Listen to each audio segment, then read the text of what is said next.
Short stories about cats, big and small, real and fictional. Hello. I am Bundy. Today, I suggest that you should listen to stories about cats, which will be told by my friend, a cat sciential. A long time ago, about 14,000 years ago, our ancestor, the Middle Eastern cat, decided to live alongside of people. It happened in ancient Mesopotamia, in a valley between two rivers, the Tigris and the Euphrates. On this map, my dear friend, you can see the Fertile Crescent that is believed to be the first region, where people began to lead a settled way of life and to follow the plow.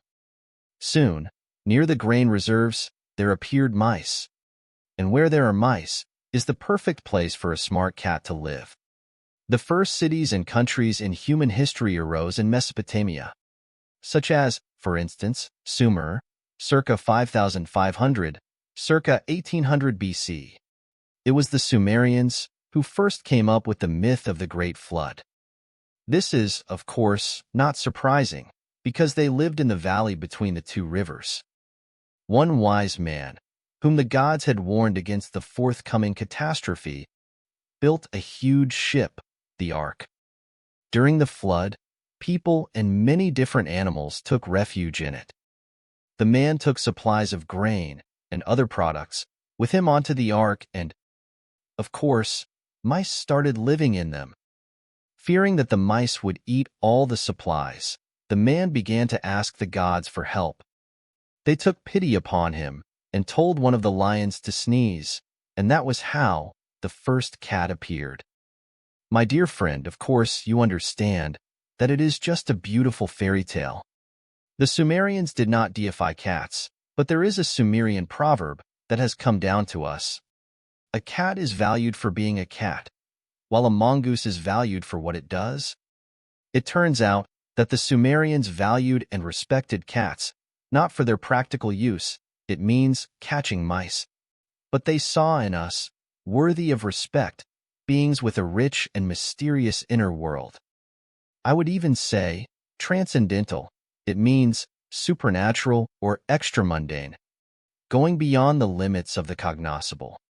I highly recommend, my dear friend, to learn and use this word, transcendental, to amaze those around you with your erudition.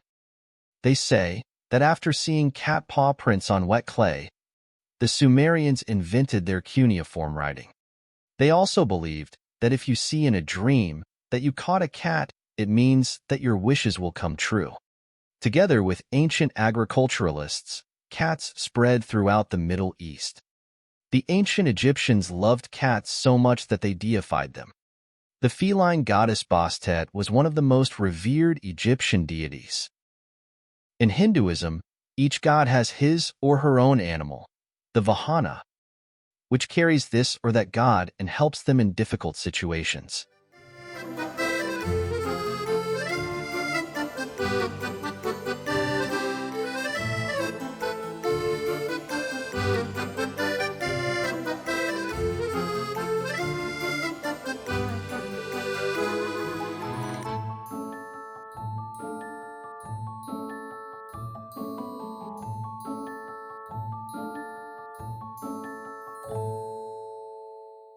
The cat is the Vahana of the goddess Shashthi, the protector of children.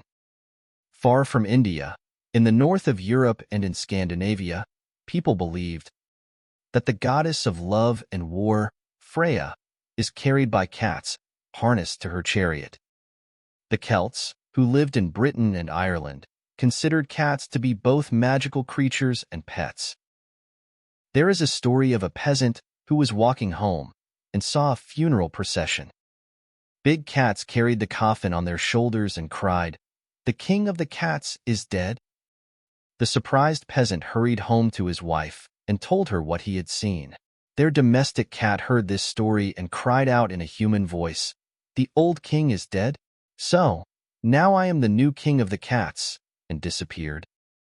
The Irish king of the cats was called Írusán. He was a huge, the size of a bull, black cat. In Ireland, people were very fond of their poet singers, who were called bards.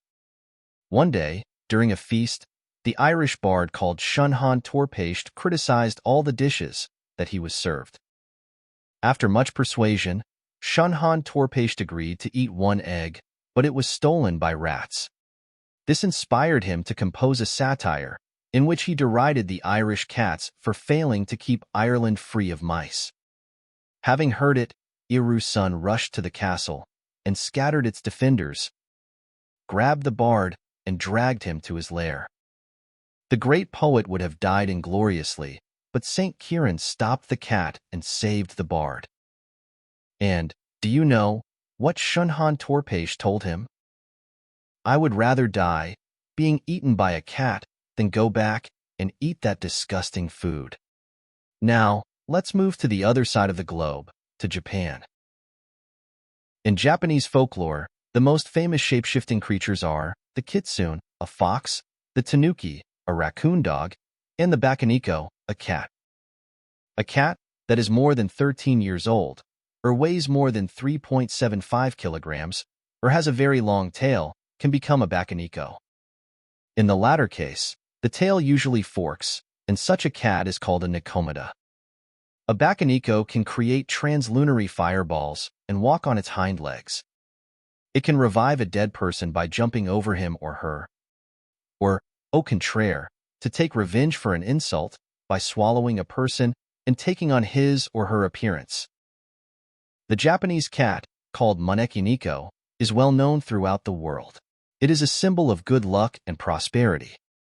It is said that in the early 17th century, the Japanese temple, called Gotokuji, in Tokyo, was in a deplorable state. Despite his poverty, the temple priest took in a homeless white cat named Tama. One day, the priest was sad and told Tama, "Dear kitty, I do not blame you for not helping. After all, you are just a cat." Soon, the local prince, called Ii-na-otaka, passed by the temple. It was raining heavily, and the prince hid under a tree. The cat Tama ran out to the prince and began pointing with her paw at the temple gates. The prince entered the temple, and at that moment, the lightning struck the tree under which he had been hiding from the rain. The prince, grateful for the rescue, helped to restore the sanctuary. The temple has survived to this day. Every spring, a ceremony is carried out there, dedicated to the cat Tama, which is symbolized by the Maneki-neko figurines. Meanwhile, in France, they say that you can get rich by catching a black cat, called Matagot. On a dark night, you need to go to the desolate crossroads to lure a black cat with a fresh, plump chicken and carry it home without looking back. There should be a table in the house filled with various delicious dishes, and the cat should be allowed to try each of them. The Matagot will reward you generously, but remember, after that, you must release him into the wild. Have you ever noticed, my dear friend, that many tabby cats have an M pattern on their heads? The Egyptians consider it to be the sign of the sacred scarabæus. It is sometimes said that such cats are marked by the hand of the Islamic prophet Muhammad. It is, of course, nonsense. Why would the Arab Muhammad use a Latin letter for this? His name is usually written in the Arabic script. Still, the cats were loved in the Islamic world. They often lived with scholars, guarding manuscripts and books from mice.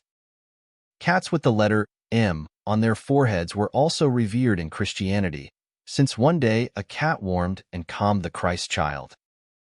In acknowledgement of it, Maria wrote the first letter of her name on the cat's forehead. However, the attitude of the Christian church towards the cats was antilogous. On the one hand, priests, fighting against heathen symbols, often associated the cats with the devil and witches.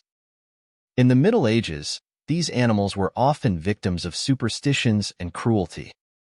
On the other hand, cats are useful and beloved pets, and popular characters in art and culture.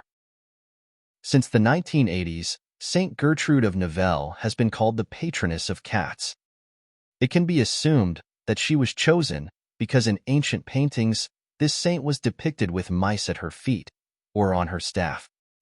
I think that Gertrude is well suited to the role of the patroness of cats. While still a very young girl, she refused to marry a king, and in her mature years, she handed over the management of her convent to another nun, so that nothing would interfere with her reflections. We, cats, behave just as independently and mysteriously, and, perhaps, it is precisely because of our mysterious nature that people love us so much. Lastly, I want to thank my best friend AI designer, Doll E3 platform, that created some of the pictures for this short story. As well as Wikipedia, an inexhaustible source of information about everything in the world, including cats.